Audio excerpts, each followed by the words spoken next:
Welcome back to Faces of Family Business. This series is all about shining a light on some of the best family firms from right here in Northern Ireland.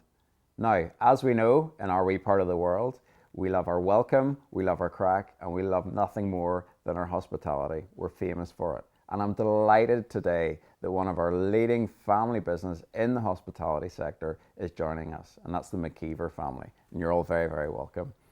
The McKeever family are going to tell their story and share their unique insights about being a family firm.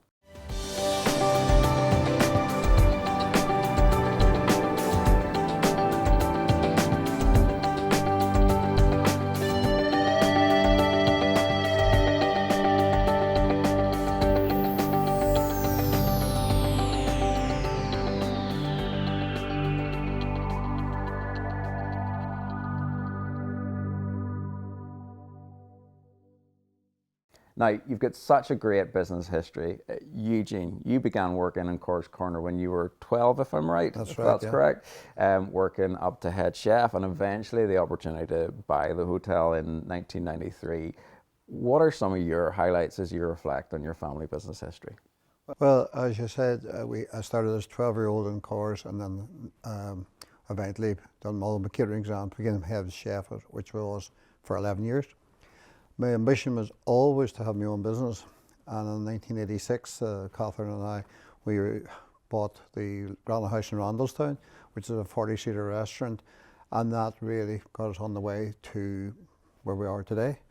In 1990, myself and my brother bought another pub between us, and then in 93, I sold my share to him, which gave me the opportunity to buy Cork's Corner from John Corr, who was retiring, who really was like a second father to me from I was 12-year-old, and taught me a lot about the business and how to think outside the box, near enough. And then in 97, we looked at possibly, and it was actually a friend of ours that travelled quite a bit in England, said, why do you not add bedrooms on here? Because it would work, because he stayed in places in England, like the Premier Inns and things like that. And he said, it does work. So we went over to see one, and we thought, God, this would work. So we built on 30 bedrooms in 87. So that really started us in the hotel business. Yeah. And it progressed from there to buying Duncilly, or that was a site, and we built the hotel there. We eventually then bought the Adair Arms. Then we bought Dillon's and Letterkenny. And then we bought the Nadry, which was our latest acquisition, which was in 2017. Fantastic. We're in the midst of refurbishing that when COVID hit, which set us back quite a bit. Of course. But we got, thank God, it's all trading very well again now, and we've got moving on to what we want to do is refurbish places. We just finished the refurbishment of our Duncilly Hotel, and there's other things moving on in the group. Fantastic. And hopefully down the line we'll be looking at more acquisitions more going growth. forward. That's brilliant. And so, yeah, fantastic. Thank you. Catherine, I'll bring you in at this point then as well. Often the wife of a family is unfairly, I think, characterised as the chief emotional officer, if you like. CEO, the chief emotional officer. Yes, I had that name for a long time. But tell me about your experience of being part of this family, and what do you think your role is? Obviously, you're on the board, but as the mother of the family. Well, I mean, when I married Eugene, I knew he always wanted his own business, and but I was a teacher, taught full time. Children came along, but once we bought the restaurant, I was involved in that. So there was always that tug between going to work and looking after children and helping in the restaurant, and that was a very tough time for me personally, but we got through it. As the years went on, then instead of working at the coalface as I had done in the early days, I then started just doing the refurbishments, which over the years have proved to be quite a full-time job. And the children grew up and did as all mothers do, did all that with their education and whatnot, but still supported Eugene and the business. Yeah, I remember that I was 3 and Bridgene was 9 months old when we started our first business, and we lived above the premises, and still was a challenging time. Yes, yeah, and I mean I suppose that was the difficulty. I mean, I have said to so many young women to be kind to themselves. As a woman and a mother, you spend so much time feeling guilty. Times when you're not there for your children or you're leaving them to their own devices. But they grew up all right in the end. We have 3 others as well that are not in the business. So. Well, let's bring in Eddie and Bridgene then. What were some of your earliest memories of, you grew up above the shop? And No, the truth is I know. You're right to feel guilty, You don't want any of the bad ones. Yeah, no, like from our point of view, we've loads of like actually happy memories from living above it. Like mum and dad remember pulling us out of bed to make up beds for somebody to stay over and things, and all that sounds terrible. We don't really remember that. We remember there was a lounge upstairs, and we had all sorts of games invented of, things trying to sneak downstairs, stealing bits off the pavlova, and Yes. they used to make us wee Irish coffees, but obviously with no whiskey in it, I have to say. But Caffeine though. the caffeine is probably still bad by today's standards, but on those days it was a ham sandwiches and Irish coffees. We used to sit and we still laugh about it. Imagine seeing your 2 kids sitting doing that, dude. drinking Irish coffee. Drinking Irish coffees in the middle of a bar with ham sandwiches. But that's my memories anyway. And I think it was a very immersive experience. We learned about stock control before we knew what stock control was. That was just our chore, collecting glasses, and we seen how hard they worked, and I think that really embedded the work ethic that we have as well. We know it doesn't just happen, it doesn't grow on trees. You have to work really, really hard for it, and especially in hospitality where it doesn't really stop, that's one of the things we took away from it, and we do have happy memories from it. It's funny like how much we actually look back and laugh at those times. Yeah, and from a research perspective, research shows that early exposure to a family business encourages the next generation to think about being part of it, which is a challenge because, business is first and they have to make sure the business is focused on. But whenever you're literally living above the business and you're getting involved in it at such an early age. Yeah, but then, like that, because they were immersed in it, I remember discussions around the dinner table about family law or employment law. And I remember thinking, gosh, I wonder how many other families sit around and talk about this. But because something was happening in our business, and then they were there listening to, asking questions.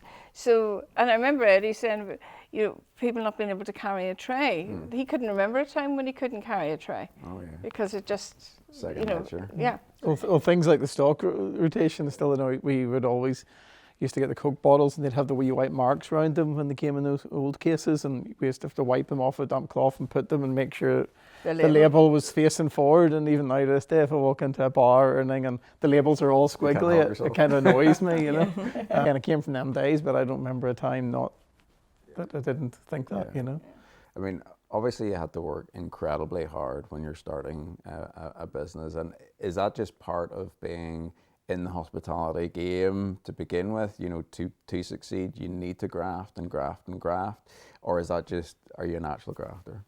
Well, I do believe I'm a hard worker, no doubt about that. I still haven't stopped working. I'm out every day, even though I was supposed to last year, took over as chairman, and everybody's saying more or less, but I'm still out every day. On a Saturday night, I still go out and drive around hotels. I enjoy it, don't get me wrong, it's not a hardship to me to do. And as regards working for your own business, yes, I mean, there was lack of money, maybe made me work very hard. We didn't have any money, and we just had to work and work and work. But certainly, the commitment, I give commitment, I'm a bit passionate about doing it. I'll keep doing it and working it, And I was looking at Catherine, was obviously the same ethos as myself, as we just worked and worked and worked. Absolutely. And it was first 10 years was exceptionally hard. Like, there was no such thing as a day off. I opened the door, closed the door every single day.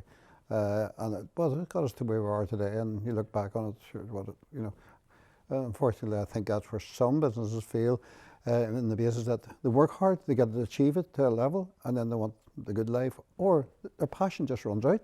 Yeah. Thank God my passion has never run out, and it still hasn't, of what we want to do and how we want to achieve things, Being so immersed in that, was it always a foregone conclusion that you were going to come in, or how did that process start to work in terms of thinking about, okay, I'm involved in the family business, but do I want to make this my career? I don't know, for me, I suppose I never really thought about it maybe until I went to start working part-time in Coors when I was 14, I think.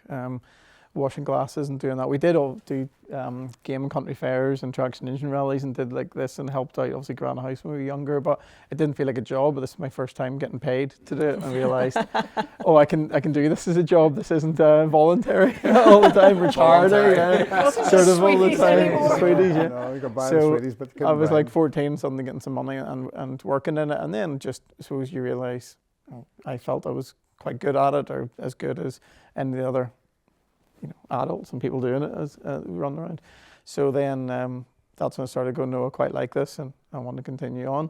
And then that's when I sort of, that time you're like third year, fourth year, you're picking your GCSEs, so you're going to the careers person, and I remember they didn't have a card for hotel manager, hospitality, or restaurant owner, or manager, or anything. So had to go and research that myself, sort of thing. And but from that bit, then I knew, okay, that's the path I want to do, and followed right through. And I knew I wanted to go to university and do a degree in it. And so that's where that started. Bridgene, what about you? Well, I was slightly different. So I obviously, they had, like Eddie, I worked in like the housekeeping, reception, did all the different roles within the different departments. But when I got to university, I was like, I don't want to be involved in the family business. I want a break. At 19, you're exhausted, you need a break. And so I was really very much, I'm going to forge my own way. I did business studies and specialised in marketing.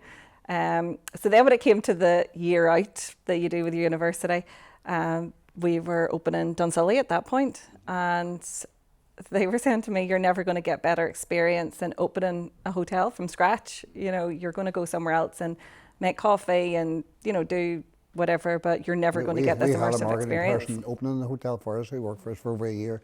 So Bridgene could basically come in underneath, working under him. And that year then I realised, actually, this is what I do really love. And there was the passion and things for the business and for what I had grown up with. So I stayed. Yeah. Did you always want some of the children to join you? Well, or were you quite clear that actually I see how hard we have had to work?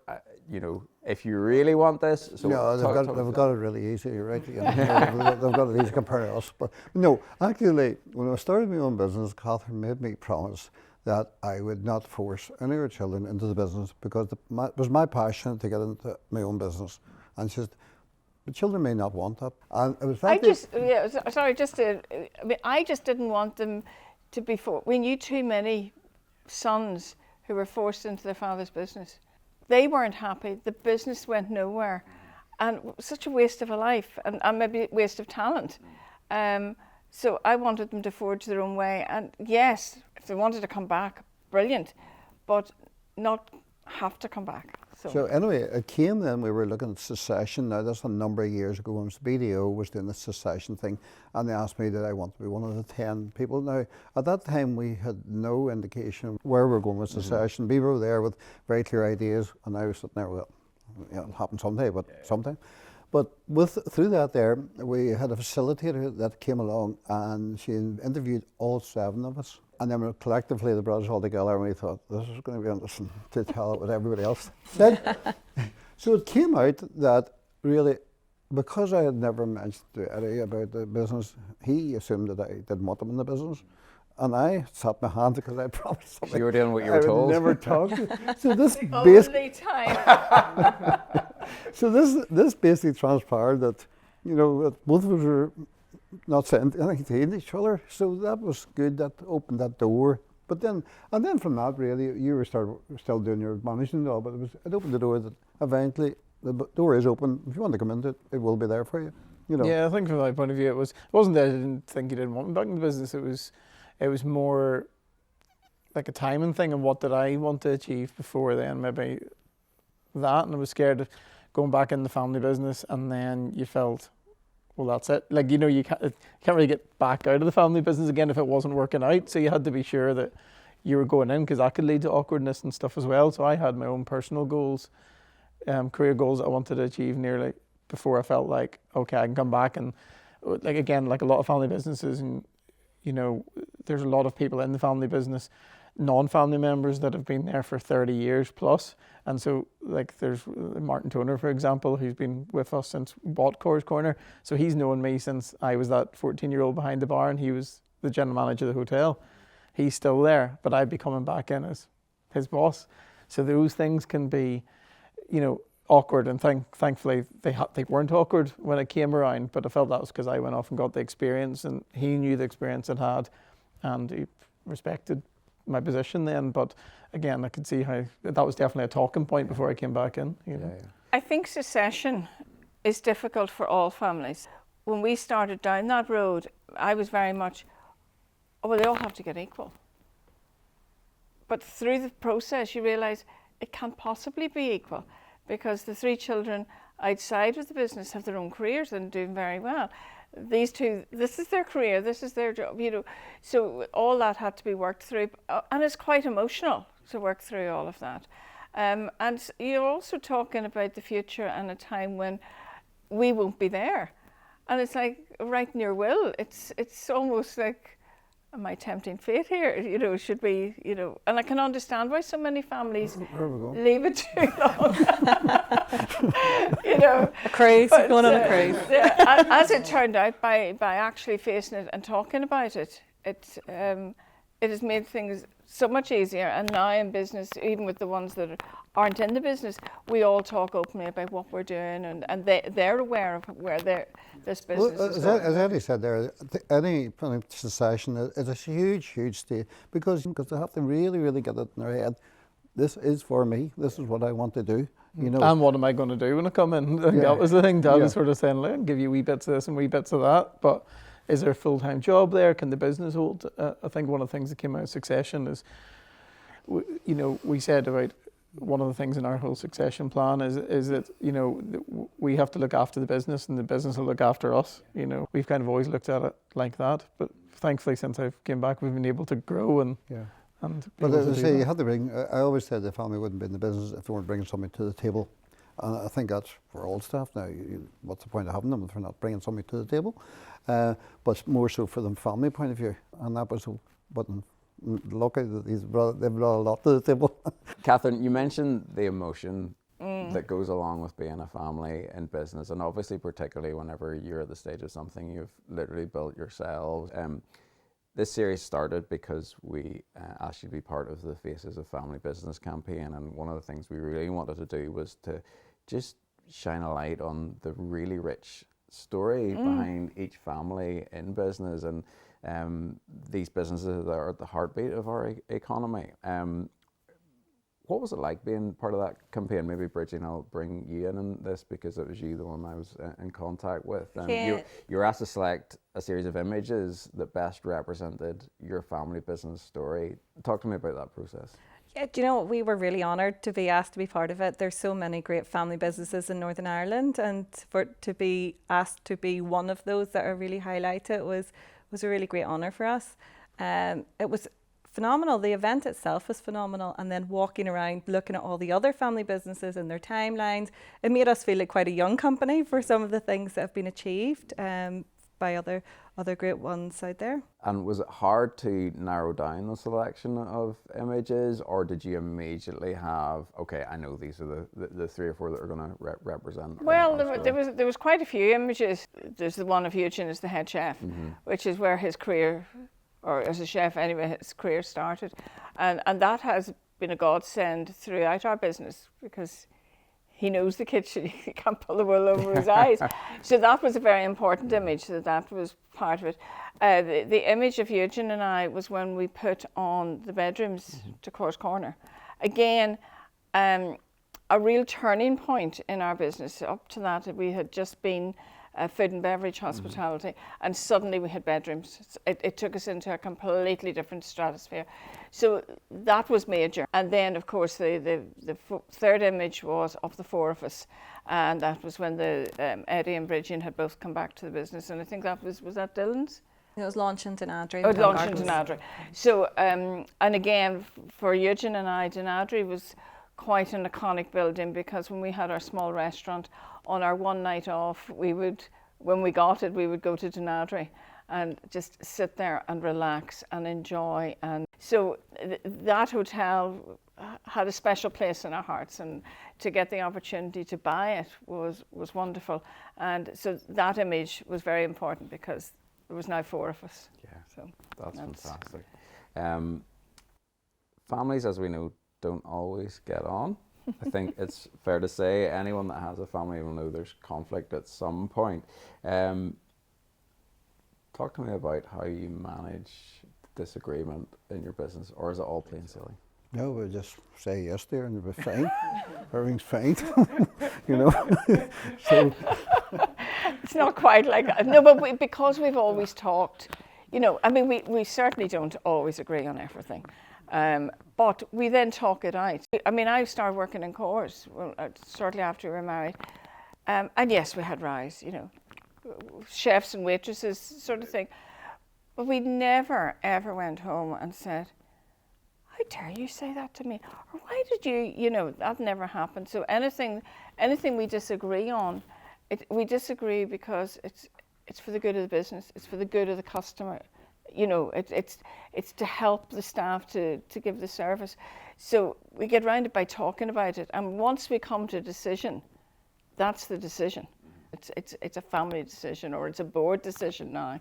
And that's the decision. And I think we never go personal. It's never personal. It's always done with respect and done from, you know, your point of view. So I come from a very sales, marketing, branding point of view. Eddie come at it from an operational point of view. But it's never personal. We never take it personal, and we communicate openly. And I think that is the key to it. You know. Yeah. And do you always try and get consensus, or is there times where the buck stops either with you, Eugene, or now Eddie? No, we generally try to get consensus, and we normally do, but it might be that somebody might go, look, I'm not all for this, but let's give it a go. Yeah. You know, it normally ends like that, where it's like, but nobody will then turn around and go, oh, that went wrong and I told you so. Yeah. It'd be like, oh, why did it go wrong? Was it the wrong decision at the start, or did we just implement it wrong? Or, you know. yeah, there was no finger pointing. There's no blame game. It's Yeah. it's 100% learning. like, we've made that decision and let's make the best of it now and do what we do. Yeah. Great. I always think about decisions better than no decision. Yeah. That's my opinion. You know. No, someone said to me, no decision is a decision, you know. Yeah. You're I always deciding think not of to that, so decide. you need to make a decision because that's your decision. Important. How do you make sure you maintain authenticity in how you go about what you do? Well, I think that we are genuine people. Like, we genuinely care. We are on the floor all the time. You know, we know every staff member basically first name basis. And we've done all their jobs. Like, we've worked in all the different departments between the four of us. We've actually worked right across the hotel. So we understand what the housekeeper feels, the pressures that they're under. We understand what the front desk or the kitchen feels and how departments need to communicate with each other. And so I think that really helps us to understand what our teams need. We do have a brand promise that we sort of hold ourselves accountable to as well, that we do more.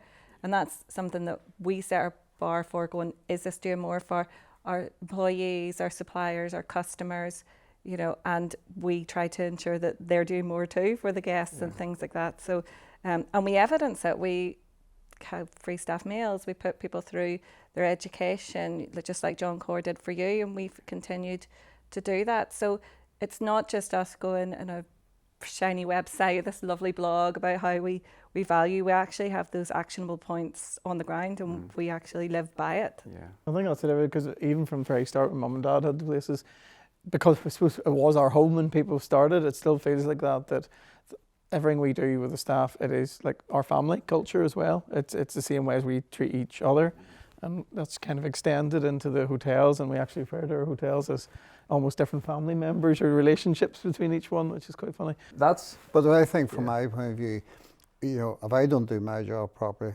down the line can't do their job, and vice versa, and that goes right down to the person sweeping the floor and the short and the thing. So everybody is a cog in the wheel, and if one of them cogs are not working, the business doesn't work. So I'm no better than the person doing the dishes for me. Of course, as that's what I see it. So we're all a team to make the thing work. You know. Well, that was one of the big conversations. To be honest, like, how do we keep doing this without losing what got us here? And we've spent a lot of time, our management teams, on look how you've been treated, but this is the way we expect all the staff to be treated, and treated fairly and listened to. Yeah, I mean, we bring in young people, and it's hard to believe in this day and age that there are still young people leaving school with barely any qualifications. Great young people, good personalities, able to do, but just haven't got the academic. And it's not because they couldn't, they just somehow slipped through the system. And I mean, we've had a couple that came, they didn't even have basic English and maths coming from all those years in school. They got that, they went through the NVQs and onto degrees. All through us. All through, us. you know, we've been sponsoring them all the way. Yeah. And I think that's wonderful. Yeah. Must give you so much pride just to it see really the does. You see progression. these young people that come in and you think, you know, all that time and suddenly you see them blossom and they're just, their own confidence growing and what they then do for the business, you know, because you're not going to go put people through that aren't interested in it. You know, they have to make a commitment. They have to buy in as well. You know, so yes, and so it's last like our year- own children. You know, that. Well, I was about to say, it sounds very much, Catherine, like you've got more than 5 children on the go here with the amount Yeah, of... but isn't it wonderful that, you know, that we're prepared to do it, but they're also prepared to. I mean, last year we provided over 7,000 hours of training, either in the house or outside, to all our staff, which is a huge investment for us. But we like to think we'll get a return on that investment, as we'll have better qualified staff who has the question you asked, the ethos of our company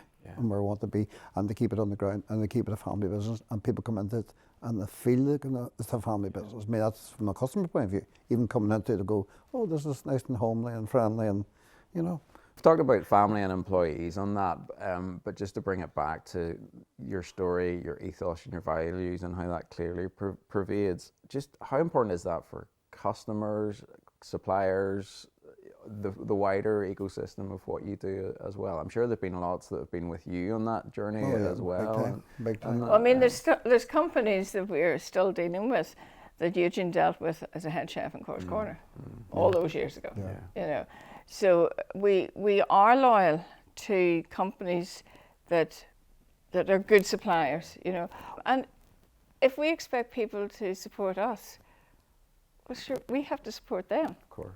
It's a two-way street. But it's all partnerships. I mean, your companies are, you deal with partnerships. The customers are a partnership with you. They're coming to you with a trust that they're going to come into you and be trust that we'll deliver a product that they want to buy, you know. And if that trust goes down, your business will go. Same suppliers, they have to know that, yes, we will get paid if we supply that company goods, and we'll get paid. We'll not be chasing money forever. And that, It's trust, yeah. It's and trust we've always. found with suppliers we've dealt with over the years, a couple of times over the years you were getting a wee bit tighter or something. You had to go and say, listen, can we make arrangements here? And one of them was actually building in Silly. There was a lot of carpets, and I said, can I spread the risk over 6 months or 8 months or something? I don't have to pay you on day one. And they go, absolutely, we'll work with you now. You know, and that was great for I remember one of the companies, after I paid him his final payment, he rang me up and said, thanks very much, Eugene, for the final payment. I said, no. I'm the one thanking you, because you give me the opportunity to spread the payments over a period of time that didn't put me under pressure. You know, so it's that. I think that's, sorry, go ahead. I was going to say, and from the customer point of view, I think as well, we still get a lot of customer functions and all in, you know, their family, maybe they get married in Grana House, or their mum and dad used to go into Grana House years ago, and then they still use our places for the family functions, even if it's not Grana House anymore. They use the Dunsily or Dunadry, or and like Courts Corner has got, you know, generations coming in that Martin, the manager, spoke of earlier. He remember them coming in as kids. They're now coming as adults with their own kids, and so there again, like you say, there's a trust there, and there's a consistency there that we're able to say, no, this is it. And as us with other people's families and coming in, and we've been serving for generations. Do you mind me asking? You mentioned it briefly, COVID. I mean, your sector must have been one of the most challenging sectors to manage and get through. Was there any positives that came out of that that make you closer as a family? I think we absolutely emerged stronger. I think we spent more time with each other than we had in a very long time, because like hospitality is 24/7, it doesn't stop. And we had weeks and weeks and weeks of it being stopped, and you weren't thinking about the operation, so we could really just focus on our strategy, and we're able to launch in a 3-year strategy for growth, and it really set us on the right path. We had a non-executive director on at the time as well, and he really helped us restructure and set really good foundations to move forward. Yeah, he structured our restructure. He structured our restructure, yeah. Kind of That's thing. what I would do. Yeah, But then and also as part of it, talking about structure, you know, within the hotels, we were able to get things done that as a working operation you could never have done. I mean, we did the secret garden at Denadry. You know, Eugene and I worked on that. Give us something to do every day. We got new floors laid in reception areas that would have been a nightmare in a working hotel. We, you know, lots of things like that were done. So we used our time as best we could, and it helped combat some of the stress of being closed. And there were times we walked into those hotels and you looked around and It was thought, awful to walk in there. will I ever see this open? And I remember the first day we were open, sitting in Denadry, and I could hear this hum of conversation and the clink of coffee cups in a gallery that had no sound for weeks and weeks. And I literally cried. It was just like, oh, thank God, this is going to work again. Let's move forward. Where are we at now? What does the future look like? These two. We're yesterday's men.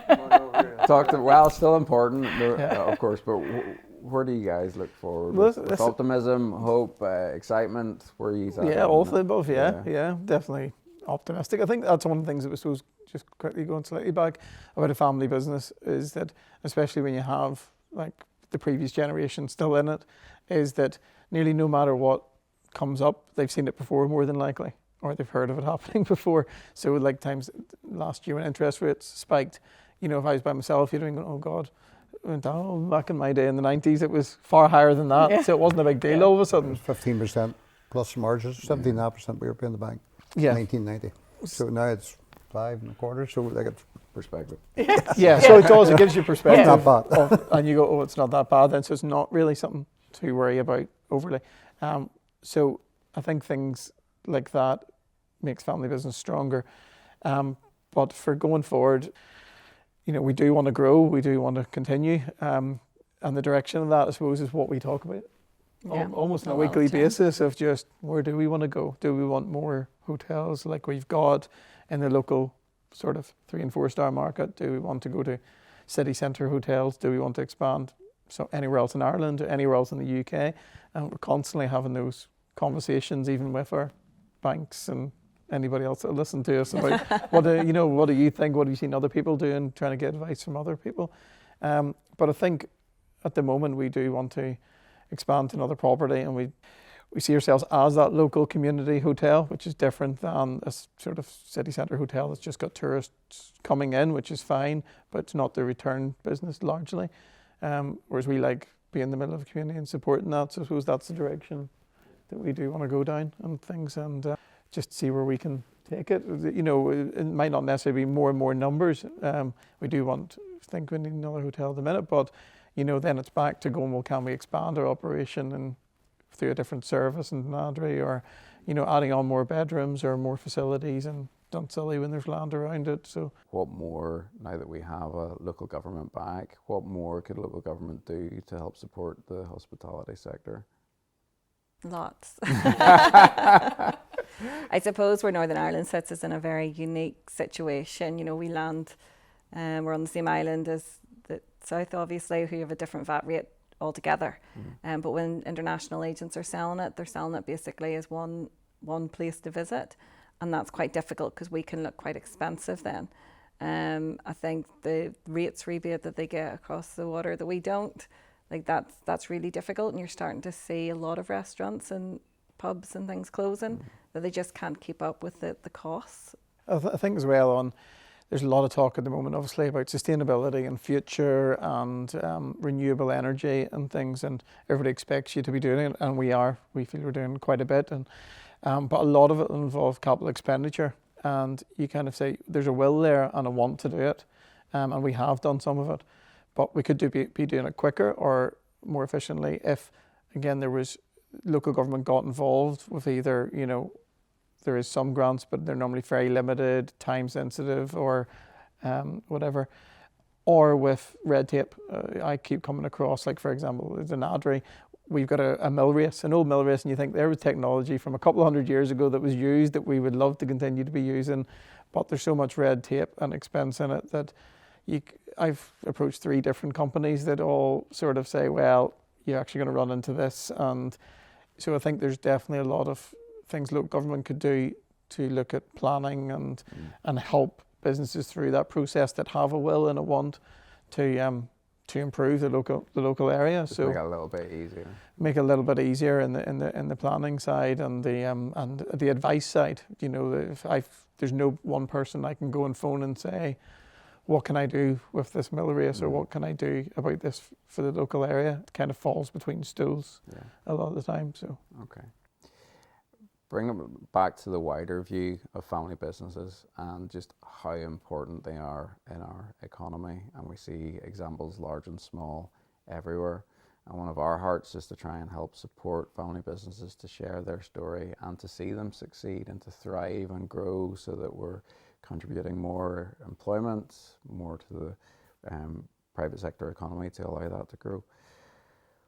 Given that they're so important, what advice would you give, based on your own experience and your own story, around being a family and business to help other businesses succeed like you clearly have? Well, I would say the biggest, anytime I'm at a family business forum, or even we've done a few away days with this family business forum before, and a few people on it, when I'm talking to them, the one thing, the advice they seem to always want is one or two things. One is the succession planning. A lot of time there is some sort of conflict or potential conflict they're worried about in the business and things, and how did we go about and do it? I think we've said a lot about that today, and I still believe that's the first thing they should look at. Even if they believe it's going to open up a can of worms, it's better opening it now when everybody's round the table, or you're at the stage you're at, because it's not going to get better and it's not going to just go away. So I think I would definitely advise to do that straight away. And the other thing that we kind of and ahhed about was the non-executive director. We were of the opinion of going, we're too small to have a non-executive director, and then they're going to come in and they're going to laugh at our wee business, and they're going to think we've done everything wrong. And they might have actually thought that in the first day they came in as well. We thought we only got to where we got to by pure luck when he came in and hard work. pointed all the holes in our business. But that's why you bring them in as sort of a critical friend, as we were told. And they were definitely that. I would definitely looking into getting a non-executive director and see who's out there, and you can interview people and don't have to take somebody on. But we think it was invaluable, somebody coming in and just looking at our business and sort of advising, here's where you can go, and you don't have to go that direction if you don't want to either. We were worried that they were going to force us down this. It was not like that at all. So they're the two things I think that have really changed our business, and we wish we'd done both of them probably sooner. Because again, we said that we're reinventing the wheel. As a bank manager told me one time, he said the biggest weakness of the business was me. And I said, how do you make that out? He says, because every single thing is in your head. There's nothing written down. There's not one thing that anybody would know if God forbid something happened to you in the morning. And you know, I looked at it and thought, he's absolutely right. What do I do with this? You know, but with non-executive director, he even made it more robust. That now everybody's answerable to somebody. The other thing then I would say to young businesses starting off, go and talk to people. Don't be afraid to go and ask for advice. There is advice out there, and a lot of it's free. We'll bring this to a close, and thank you again so much for your time and your honesty and for sharing. Just one final reflection. How much pride do you get seeing these guys and growing and taking over and seeing what the future holds, and that there is that sustainability around what the future looks like, and the fact that your floor is their ceiling? A lot of pride that we have two of the family really, really interested in the business, and certainly going to drive it forward from where we took it to and wherever they want to take it to. That's fine, you know. And no fear for the future, because we know that they will take it on and make the right decisions, and no, it's fantastic for us. It is fantastic, you know, because that's really what you done it for, was to, especially when you built it up and you got to a stage, you go, what do you do with it? Go forward or cash out, you know. But when family come in, you go, that's good. That's good. So you we know. can cash out, Bridgene. Yeah. So, That's what I like, heard. we've no money, but they might be all right. I'm sure they'll look after you whenever the We We live in hope. I know, we live in hope that they'll pick the right nursing home for us, you know. You know. Oh, fantastic. Well, thank you, Eugene, Catherine, Eddie, and Bridgene. It's been an absolute pleasure and a privilege to hear more of your story.